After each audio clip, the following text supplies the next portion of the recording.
you alone, we brilliant submit ourselves freely and confidently. To your forgiveness and mercy, dear Lord, we gather here today with the intent of doing good and honor. Guide us to walk path. In your efforts, bless us in sight, understanding, wisdom, respect, and all matters we will sing.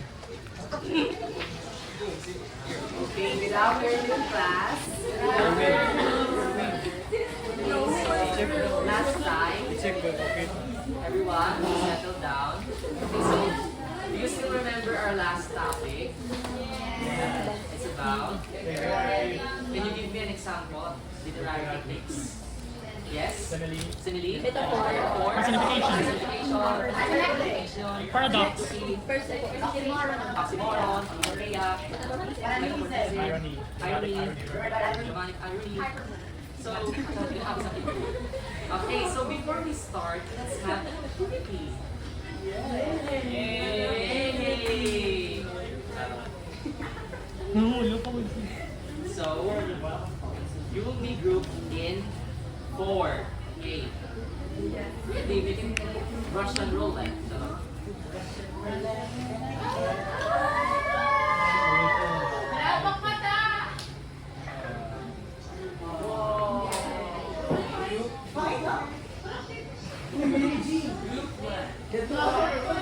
Team 4 ah. So find your group.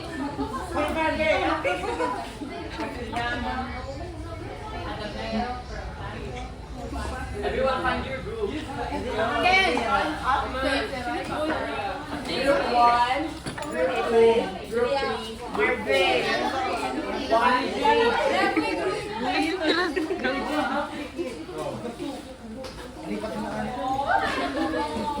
any representative from the group?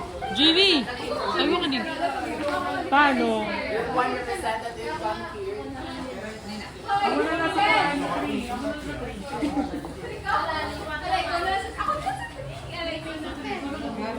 Representative per group. Uy, nga di God, So, I'm for Uy, station ini. be quiet. So what you're going to do is you're going to make a timeline. Okay, are you familiar with the timeline naman, di ba?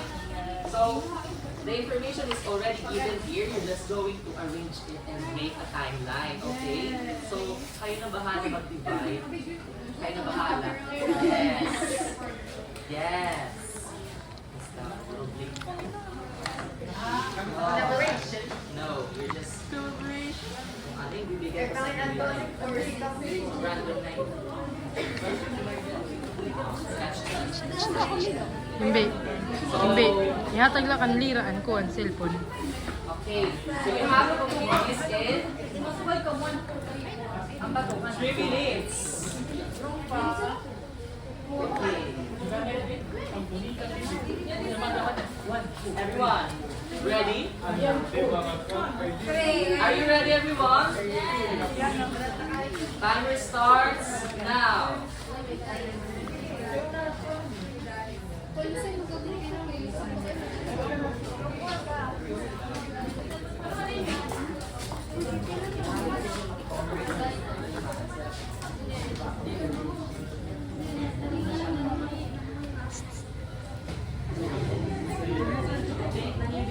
Dimi. Pag hinahanap ka, Dimi. pag may hinahanap ka ng idea, na kami mo lang tingnan nila, pilit tayo sa bawo. Care na lang.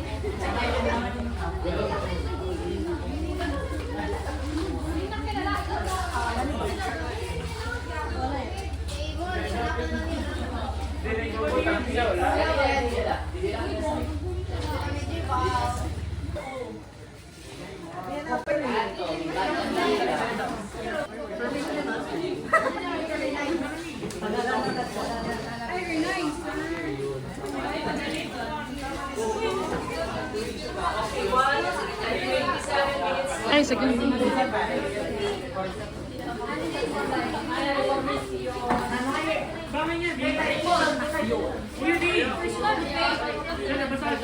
One minute left. Ipugan.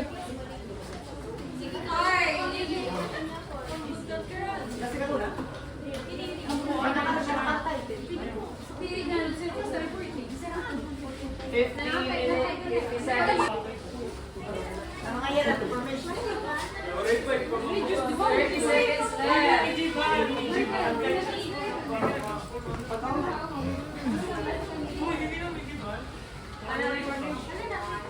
Wait a second.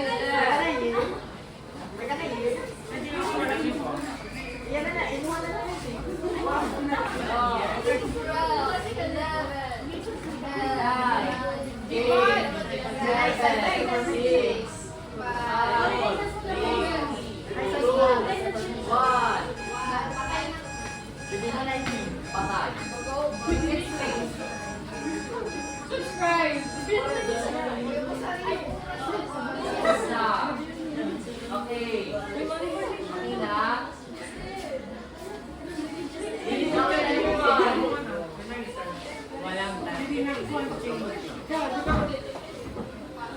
Okay na. Thanks up na. So, let's check your answer. So, yeah, classical. Medieval, license, and reformation. Now, let's check your answer. Classical period, 1200 BCE to about 455 CE. It uses reason, myths, and foundations of literature, so check. Next, medieval period. Check on year. Also, it highlights religion, morality, and Sige na human siya. life. Sige So, na check. siya. Discuss. So, Renaissance. Oh. So, Renaissance and human focus. Okay, so ang year nga is 1300. Yeah. And next, Reformation period is stress, religion, and personal faith. So, baka mag-wonder kayo, bakit yung katapusan ng Renaissance and ng Reformation period ay same. So, because nag-overlap sila, di ba? Nahinabuan, Renaissance and the Reformation period, so nagbunga-bunga lang yung sila. Okay? So, clear na? So, that would be all. Thank you very much. Thank you for listening. Thank you. Next group. Sharat. Wow, positive of conversation. Early periods of literature. Yes, G. That's mine.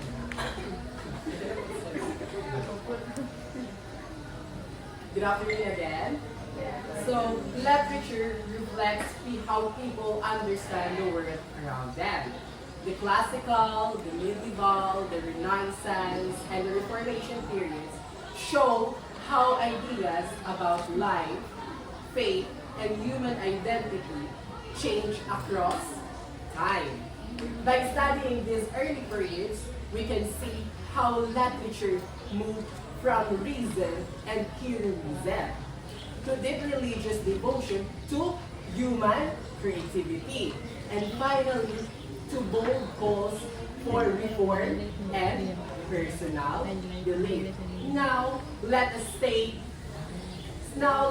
you to a wonderful journey through these transformative eras. But before that, let's watch this clip. Let's watch this clip. Wow!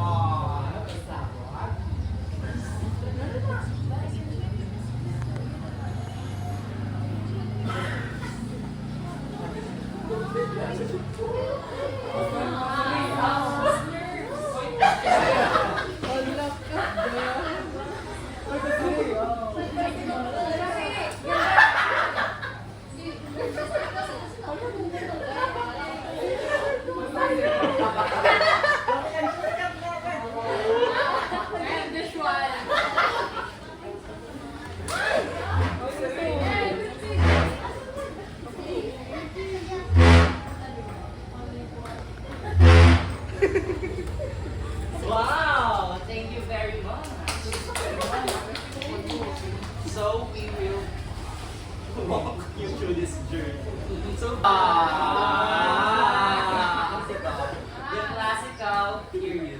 the birth of literature and critical thought.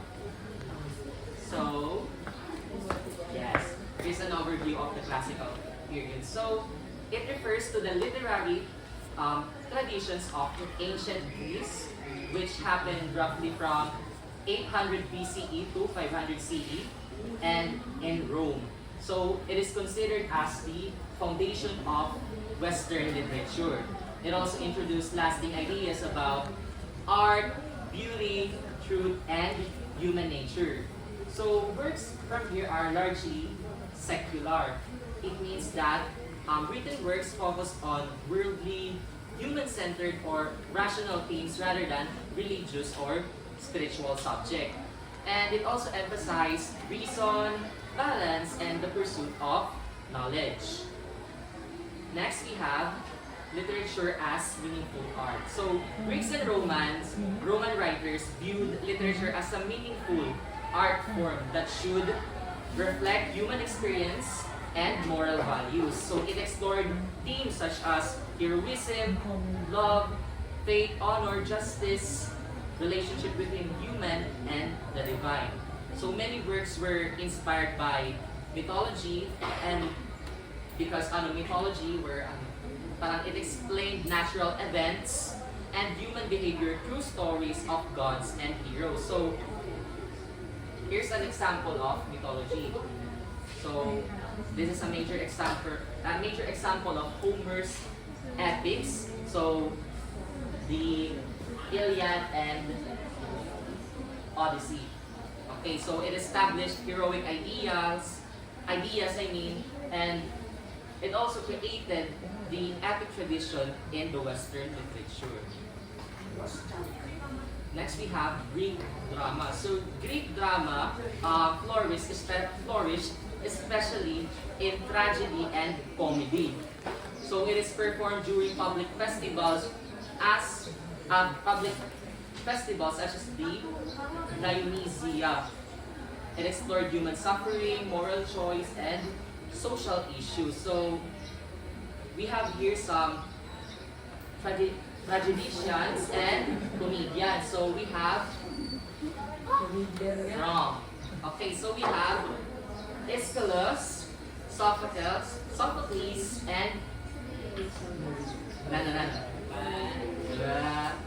Euripides. And we have Aristophanes. Okay. Next, we also have, in addition to the creative works, we also have some influential thinkers who shaped literary ideas, which is Plato and Aristotle. So Plato, he questioned the moral impact of poetry, and Aristotle, in his work Poetics, he viewed literature as imitation of life, and it could educate and refine emotions. Okay, so we have here some example of Roman writers. We have Virgil, the Aeneid, Horace, Ars Poetica, and Ovid, Metamorphoses. So they adapted Greek models and passed the classical literary ideas to later generations. Now let's proceed to medieval period. Wait. So, are we clear about the classical period of literature? Yes, we are. So, it is centered on what? Oh my god, I thought that it is already here. So, it is focused on what? On humanism, balance, order, and the pursuit of knowledge. Now, let us shift away from this certain period, which focuses on those things. Let us delve into more, as juxtaposition, we could see the contrast of it, of this next period after that. So what is it? The medieval period. So based on your activity, what is medieval? When you think about medieval period, what do you think, and what thing or what things does encapsulate firstly in your minds? What? I don't give any answers. Even one word. 3,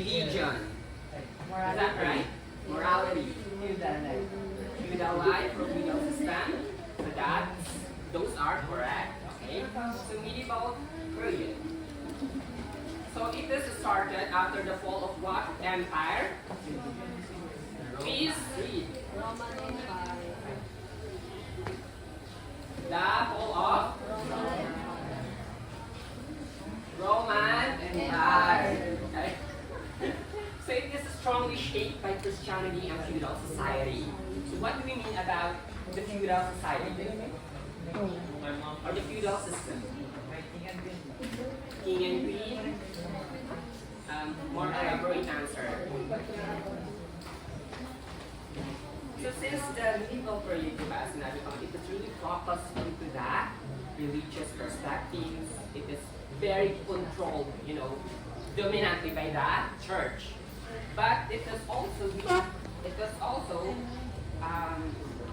feudal system or the feudal society is also dominant in that certain period of time. So feudal system or feudal society system is when the king owns the entire land. Like for example,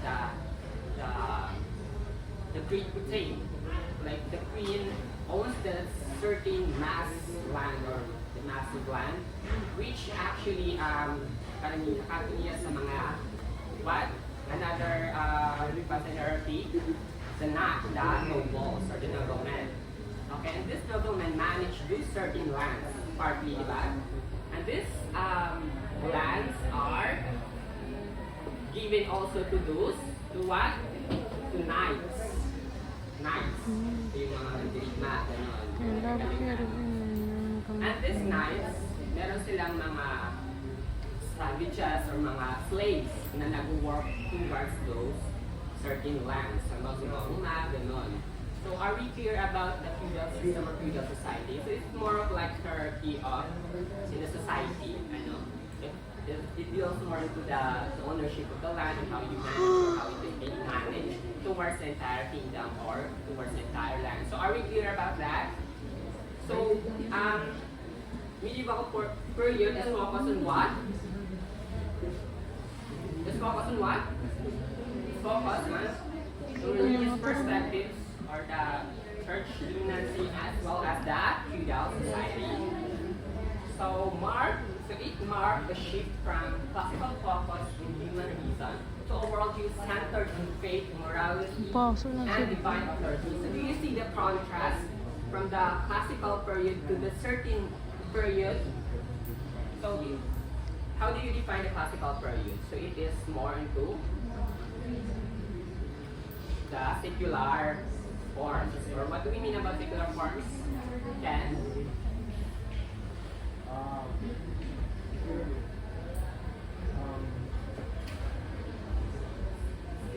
Very based religion, it's about worldly. Yes. So when we say secular, meaning it has nothing to do with the church or it is outside from that church. So anything that is not religious or some sort of worldly, that is called secular. Okay, are we clear about that? So classical focus on human reason. Since human reason is quite somewhat like secular perspective, that is really focused from the classical period. Then this certain period, it marked a shift from this certain perspective to a worldview centered in what? Faith, morality, and what? Divine authority. So this certain people sa Indian time, kung dati, since the classical time, they are really focused into the worldly or anything that, that is happening towards the people. Now they are focusing into what? Into their faith and the divine authority. Okay, are we clear about that? So kung dati people, right now they are viewing above from the heavens.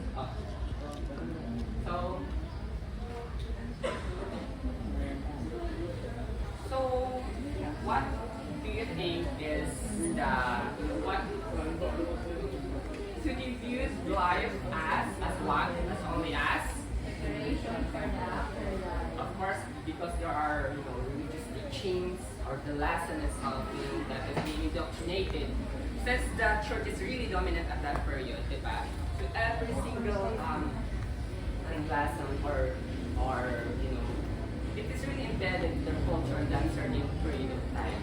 Since, diba, parang after, through that, diba, they only see life as only preparations, diba? As Christian, diba, we see our lives as only a practice to what would happen after a certain life. So ito during that time, in that certain period of time, it's really focused on that certain, opinion or certain perspective, about life. They delve into, so such literatures, diba? Such literatures that are being used to indoctrinate the civilians or the people in that certain era. They teach, religious values. They promote moral lesson, and then writing reflected the strong influence of Christian belief. To remember how dominant, how supreme that church or the religion at that certain period of time. Are we clear about that? So what is the role of monasteries? So most works were written or preserved by the monks and scholars. So where text is produced and keep in monasteries. So it resulted in a large number of religious writings. So since the writers itself are monks and scholars, which are really rampant at a certain moment, diba? That certain period. Of course, ano pa ba produce nila? Kundi, what?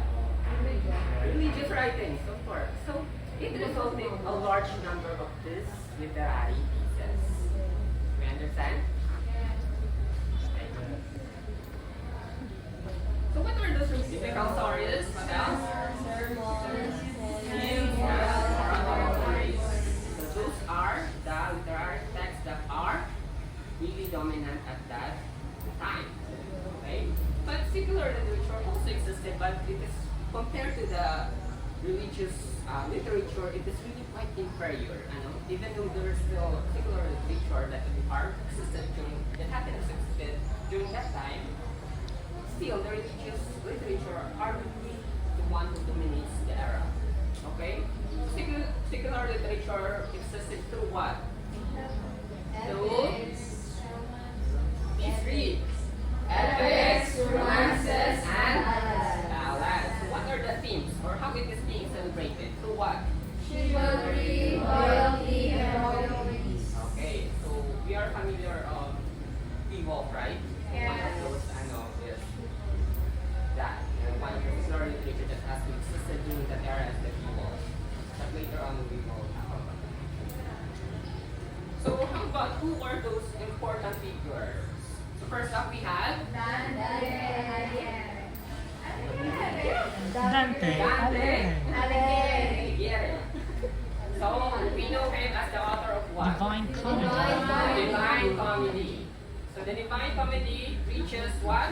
Medieval religious thoughts to early Renaissance humanism. So, though it is still a medieval literary piece, so it has influenced the early Renaissance humanism. So remember guys that the Divine Comedy is a medieval literary piece. So during that time, it is written during that time, pero it has influenced the early Renaissance humanism. So why is it kaya? Do you have any idea? So what are the things in the Dante Alighieri's The Divine Comedy? So I know you are familiar with that. So what are the themes, or what do you think is, how it influenced the early Renaissance humanism? Do you have any idea? Wait lang. Dito kasi yan. Di ba Renaissance? Medieval. So it is a medieval literary piece or work. But it has influenced also the later period, which is the Renaissance period. So why do you think this certain piece has influenced the early Renaissance humanism? First up, diba? Because the Dante Alighieri's Diba? May dito kaugnayan si Virgil. Virgil has served as the guide of the author. As the author, Dante Alighieri. Okay? Second, Dante Alighieri used the Tuscan Italian language which are being understood by the mass people during that time. So it inspired other writers to use also the vernacular language. So it has helped added the early Renaissance humanism to be inspired to certain writers also.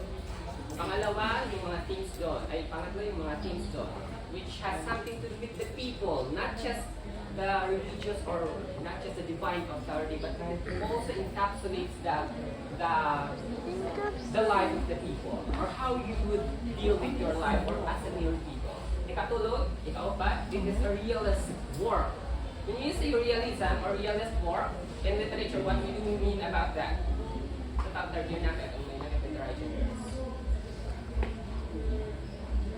realism. So, sumunya realism, kung naano na siya, or what it is, then what it is. If there's no such hyperbole or there's no such romanticism, ano? Yung iba, kung mabara ka, dire ka, mahusay. Masukay ka mahusay ka kay sa paningin sa Ginoo. No. If you are realist, you are ugly with your reality. So medieval religious art, the Dante Alighieri, the Divine Comedy, reaches from medieval religious thought to early Renaissance humanism. So are we clear about that? Okay, let's ask. Proceed to the next. So Geoffrey Chaucer. So we know him in what literary piece? The Canterbury Tales, which this certain work portrayed what? Portrayed everyday medieval life. We are so familiar about the Canterbury Tales. Everyday medieval life and different social classes, and it used realism and humor. As what I said, realism. So diba, somehow humorous yung mga stories. It is composed of how many stories? 24 stories. So it also shows different social classes, diba, in those certain stories. We know that. So we have this anonymous work which we are so familiar. We are also familiar with this one. I'm sorry. Beowulf. So who is Beowulf?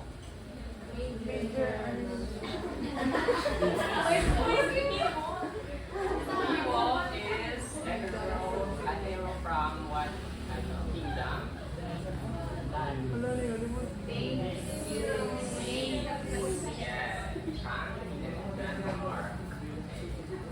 Beowulf is an anonymous work. Meaning an anonymous work? There's no author. Okay, it reflects medieval values such as courage and loyalty. So, what type of literary work is Beowulf? Epic. So it is an epic, which is a secular literary work. But still, if we are going to just end out into such medieval perspective, so courage and loyalty, diba? It reflects medieval values such as courage and loyalty, which we could also use in Christian life. Ganon sila dati. So, courage and loyalty, like halimbawa, if you are being bombarded with persecutions during that time, so we reflect the certain values, and during that certain era. So let us now proceed to other the next period. So we are also so familiar with this. So the Renaissance period. So if you hear about this word, so what does it come to your mind firstly? Renaissance. Rebirth. Okay. So a rebirth of classical learning, art, and culture. So why does it is called a rebirth? So mark a rebirth of classical Greek and Roman learning. So it is called rebirth because it also we have gone back to what is being dominant at this certain era, the classical period, the classical Greek and the Roman learning, which those are the focus perspectives or elements during that certain era. So it marked as a rebirth because bumaligid, di ba? We are done through the religious perspective. Kung masyado na, di ba sinabi pa nga ni Ma'am that we have already been so sick na sa kung ano ang dominance ng church, kung ano ang the control of the church. So we are panakit siton, and we further search for other things that will satisfy us, and that is the mark na nagkuhan sa birth or the Renaissance period. So, bumalik it sa classical, but there is fusion, okay? So, it shifted away from the mythical focus to the religion. So, it embraced humanism again. Diba, humanism is also a focus on what? Sa classical period, diba? Okay, so it emphasized human potential, individuality, and intellectual achievement. So, when we say humanism, you know about humanism? Humanism, it is a belief that a certain individual or certain humans have capabilities, capable for potentials, individuality, and the intellectual achievement, artistic expressions. Do we understand about humanism? So yun, it is also being utilized na naman during this period. Okay? So literature became more secular. Which about very focused on religion. Right now, naging pinalat siya, naging secular na naman. Though religious themes remain. So in this era, diba, secular forms na is already the one that have been dominated. But still, religious themes still remain. Gusto niya, diba, yung parang so the focus of Renaissance writing, so it explored human emotions and personal identity. So human emotions. So we are now already focusing into the people, diba? Dati focus kapit sa God. Yan na, sabi ko na nga, focus na lang sa human emotions and sabi ko yung humans and personal identity. Hindi na sinila ko ng existentialism, sort of that. But it also examined, predominantly the love, power, and ambition. Search for knowledge or the pursuit of knowledge. So renewed appreciation for beauty and balance, which are also themes in what is also focused on the classical period. And what there are forms inspired by classical models. Ito nga sinasabi ko, the classical models really inspired this certain period. Okay? So, do we see now the contrast from on the certain three periods of literature? Are we clear about that? Yes. Cool. So the impact of printing press. So when did the printing press had been invented? 14 what? 1446 by Mr. Inventor Johannes Gutenberg. Okay? So it made the literature more widely accessible.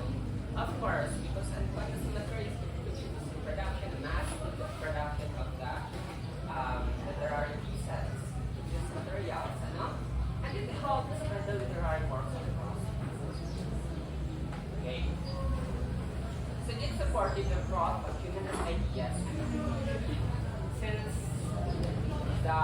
materials are already being it dominates na in that era.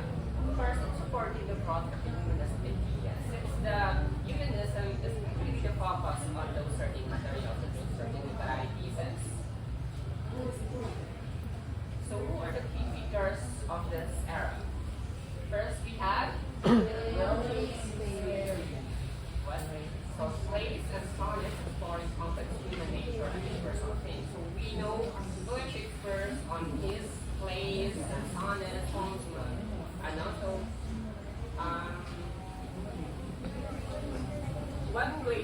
what are those plays you know that being authored by William Shakespeare? Plays. Romeo and Juliet, what else? Caesar, Lord James. Lord James. King. Lord James. Sonnet. And sonnets, of course, we know Sonnet. it. Sonnets. But it is Why more not? the complex human nature and universal things. So yun, focus on humanism. Right? Okay.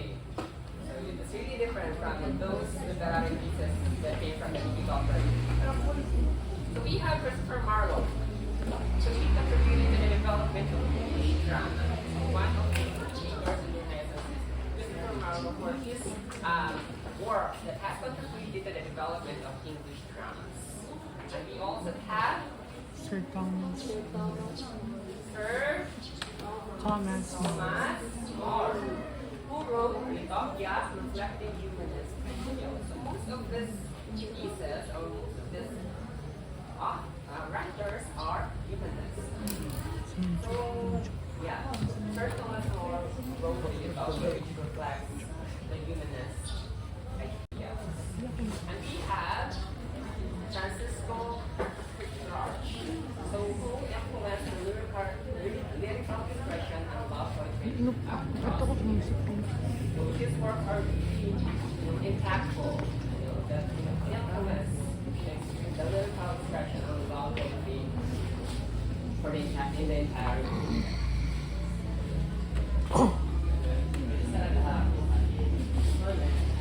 You're so sweet.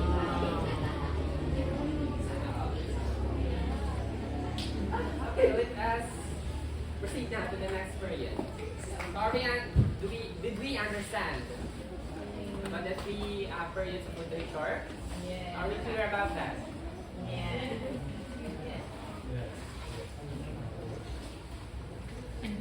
Okay, so let's walk through to that information.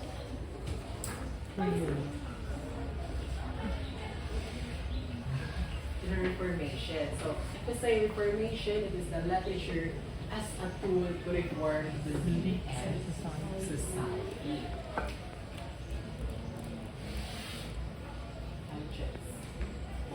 So, Reformation period of literature, circa 1500s to 1650, it is marked a time of a major religious, social, and political change in Europe, influenced by the Renaissance. Yes, influenced by the Renaissance. Literature during this period reflected these changes. Writers used poems, essays, what else? Sermons and translation to express their beliefs, teach morals, and influence society. So the invention of the printing press helped ideas to spread widely, making literature more powerful and accessible. So overview, it emerged during a time of a major religious and a political change in Europe when people started questioning the authority of the church and the government. It is closely connected to the Protestant Reformation, which is encouraged to people to read the Bible and understand the Bible. Not only to read, but also to Comprehend. understand. So, literature reflected these debates and conflicts using poems, sermons, essays, and pamphlets to express ideas, defend beliefs, and criticize the corruption. So let's come to the central concerns of Reformation literature.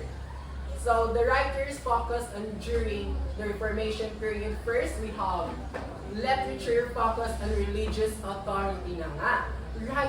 Writers as who really had the authority.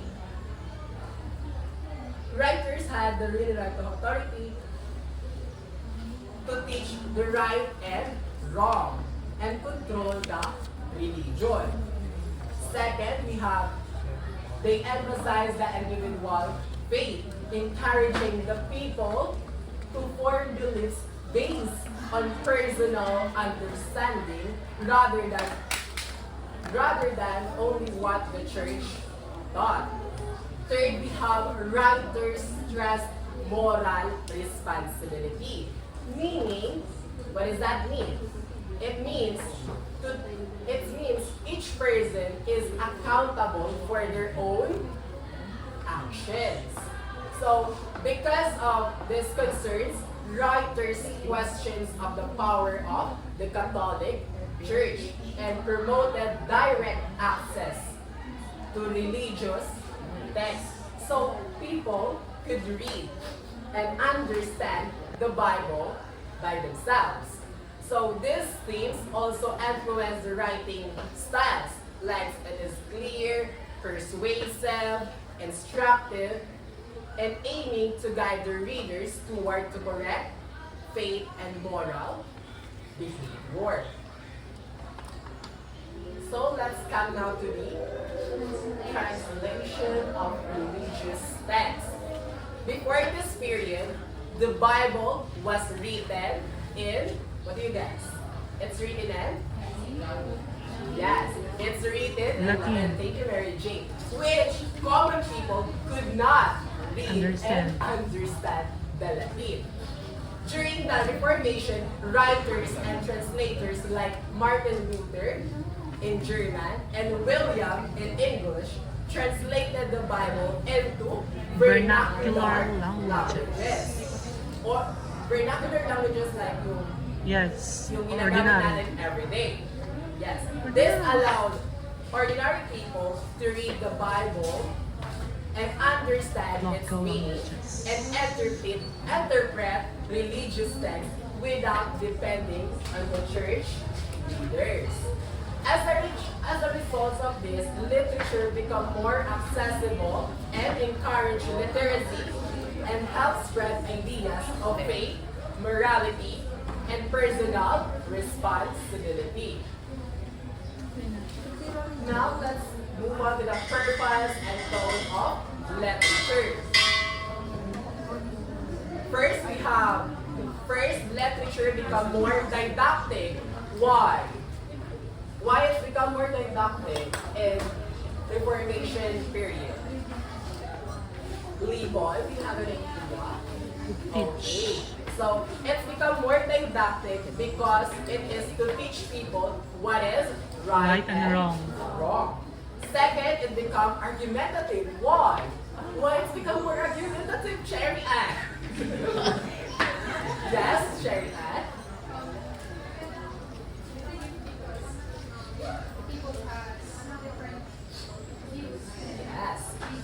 Yes, it's challenged the ideas and it's challenged the ideas of the people. Why it's become argumentative. Next, writers use literature to persuade. Yes, persuade was amplified to persuade, criticize corruption, and encourage moral and religious reform. So, this growing emphasis on teaching and persuading was amplified by the printing press. With pamphlets, books, service spreading rapidly, literature become more powerful tool for social and religious influence, reaching far beyond traditional audience and moving people to think, debate, and talk, showing that writing was no longer just for entertainment. Diba? important figure of Martin Luther. So, Martin Luther challenged the Catholic Church. Wow! By questioning its teaching and authority. He is best known for his 95 theses. Do you know that? 95 theses. Can you say 95? Yes, yes. 95 theses. It is a list of statements criticizing the church practice like selling indulgence. If they say indulgence, what is it? Indulgence, yung Ang mga sala ang gibabaligya. yes, selling indulgence. So, that era, kapag nagkasala ka, pwede ka pumakata sa church. Pero pagkatong sa church, dapat ka? Yes. Yes, exactly. Kapag may kakarta, tapos may kasala, pwede mo ibayad. Tapos pagawas mo, wag ka na sala. Diba? So, his writing and translation of the Bible into German allowed ordinary people to read the scripture themselves. So, Luther works not only to spread Reformation ideas, but also to influence the style of writing, to making it clear, persuasive, and into to ordinary people. Okay? So, other influential writers, we have John Calvin. So, it is influenced religious thought across Europe. His writing emphasizes discipline, moral responsibility, and strong faith, which intrigued the themes and tone of literature during this period. So, we have influential writer. We have John Milton, known for his Paradise Lost. Wrote about obedience, free will, and faith, reflecting Reformation ideas. So his work also show how writers use symbolism. What else? Persuasive language and moral lesson in literature. So these writers show that Reformation period, Marvy, sit down, shows the Reformation period literature was not only a time of religious, but also it is a turning point in the purpose, style, and accessibility to the literature, leaving a lasting impact on the Europe literature history. Yes? To sum it all up, we have here a summary table, distribute na lang.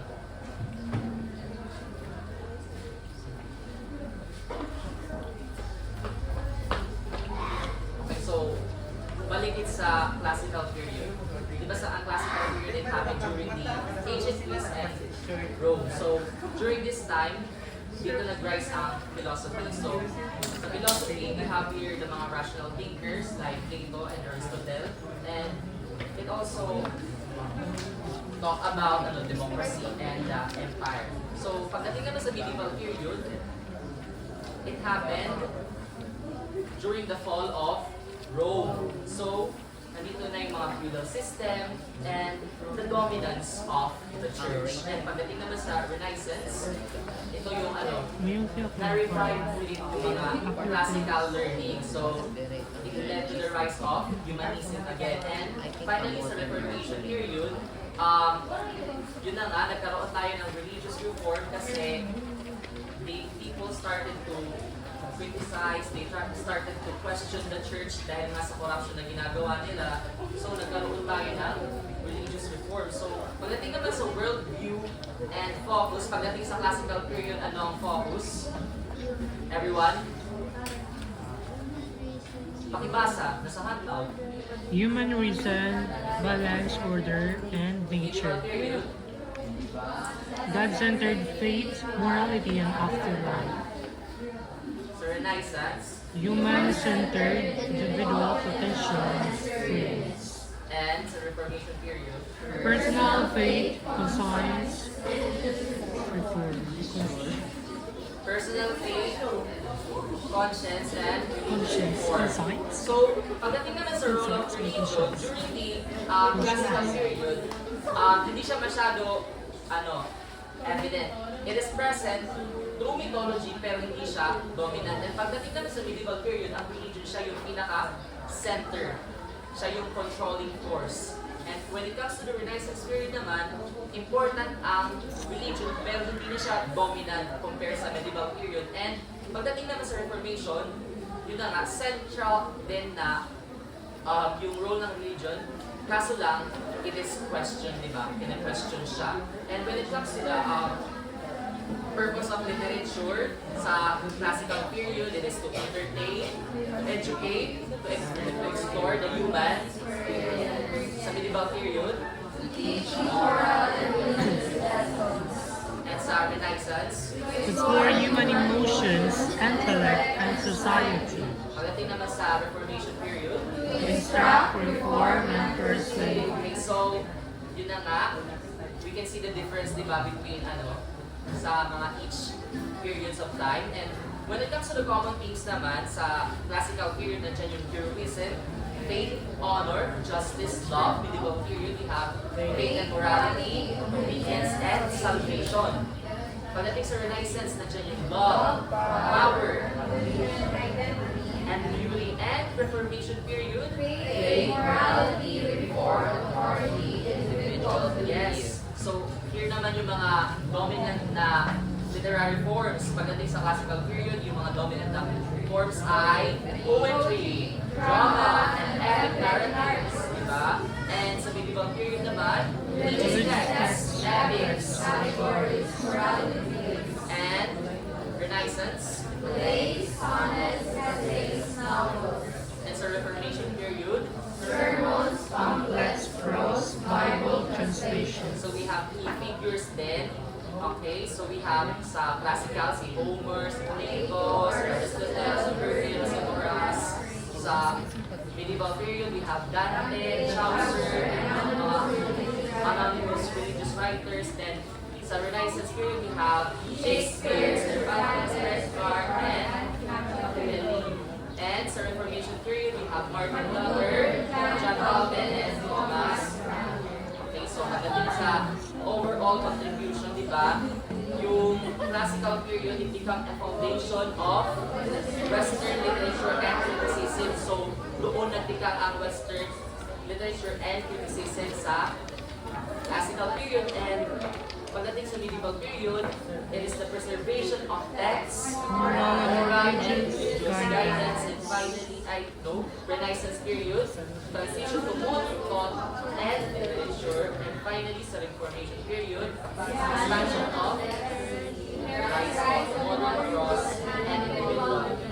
Okay, so di ba, it is clear naman. So pag from classical, meron tayong shift from human reason and balance to medieval, religious faith, and moral instruction. Tapos, sa medieval, from being God-centered, and Renaissance man, human-centered, or thinking, or humanism. And from Renaissance, we have celebrating human potential, full questioning religious authority, and emphasizing personal faith. So, that's all. Thank you for listening. Sorry.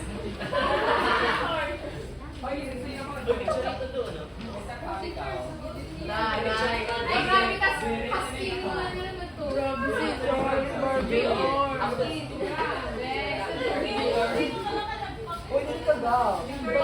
Ano yung pagtang mo, be? Wala sigap mo na ako.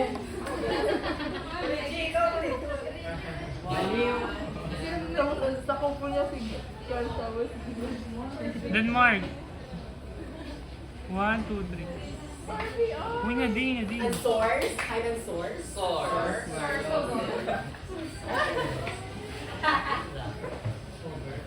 Thank you for